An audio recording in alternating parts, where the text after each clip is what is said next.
Deux, trois choses pour alimenter le débat. C'est d'abord partir sur nos pratiques et puis alors partir aussi sur ce qu'on nous devrait pouvoir faire compte tenu aussi de l'évolution technologique.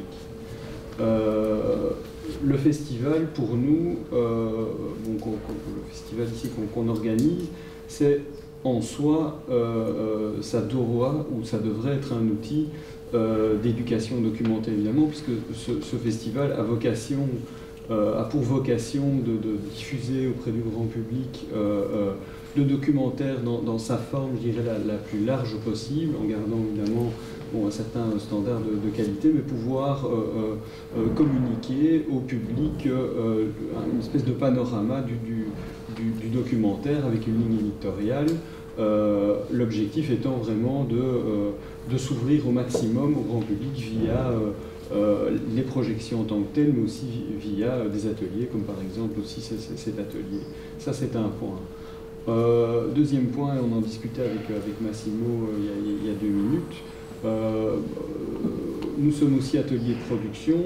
À ce titre-là, et nous sommes également reconnus en éducation permanente. Alors, lorsqu'on travaille avec le public, on ne peut pas dire qu'on fabrique entre guillemets un documentaire, hein, on fabrique des petits outils, ce qui permet aux personnes, via nos animateurs, d'appréhender l'éducation à l'image, de comprendre le fonctionnement d'une image, le montage, etc. À proprement parler, ça n'est évidemment pas du documentaire. En tant qu'atelier de production, puisqu'on produit exclusivement du documentaire, notre boulot s'arrête à la fabrication, à la diffusion, et ensuite c'est aux différents acteurs, je dirais, et l'initiative de la Fédération Wallonie-Bruxelles via cette plateforme, pour un opérateur comme le nôtre, en tant qu'atelier de production, je ne parle pas comme structure d'éducation permanente, évidemment peut nous aider en termes de promotion et de diffusion. Mais il me semble quand même que le gros enjeu, et c'est un enjeu qu'on rencontre dans l'éducation aux médias en général et dans le secteur des médias en général, qu'il soit non marchand mais qu'il soit aussi lucratif, c'est l'évolution technologique. Et je voudrais faire référence pour ceux qui ont traîné leur savate au festival depuis vendredi, de l'initiative Kinodoc, qui se trouvait ici au 2e étage, au 1er étage. Kinodoc, c'est une ASBL qui met en commun des gens qui ont envie de faire du documentaire en 72 ou 80 heures. Ils mettent leurs ordinateurs en commun, ils mettent leur matériel en commun, et puis ils créent quelque chose. Ces types ne se connaissent pas, quoi. Il y a une espèce de noyau dur comme ça, et puis on crée des groupes, et ils ont présenté leurs résultats hier.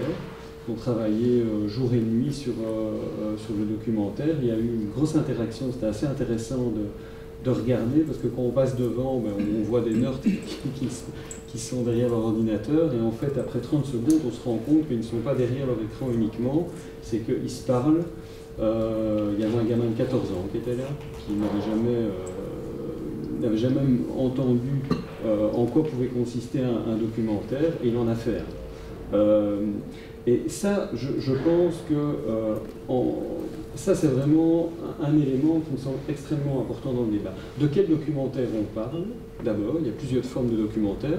Nous avons aussi ici souhaité pouvoir introduire le web documentaire dans le festival.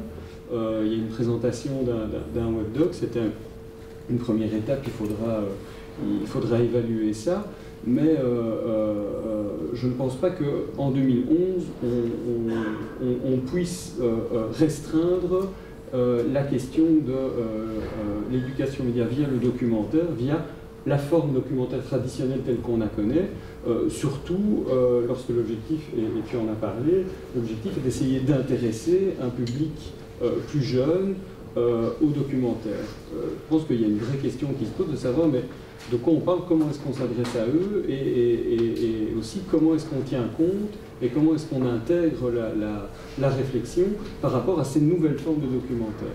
Donc je pense qu'au-delà de la question de la promotion du commentaire classique, la question est aussi comment nous, en tant qu'acteurs de terrain, mais aussi au niveau de la Fédération Wallonie-Bruxelles, on puisse s'adapter à l'évolution technologique pour continuer à faire de l'éducation aux médias mais l'éducation aux médias en 2011, pas l'éducation aux médias en 1986, qui n'a plus rien à voir compte tenu du développement des moyens technologiques. Donc ça me semble important de garder ça à l'esprit, et j'en parle d'autant plus à l'aise qu'un mouvement d'éducation permanente comme le mien, un service de production comme le mien, mes coordinateurs pédagogiques et mes animateurs sur le terrain sont aussi confrontés évidemment à cette évolution, et nous sommes en questionnement par rapport à ça. Il y a un vrai repositionnement que le XARA, mais aussi d'autres acteurs,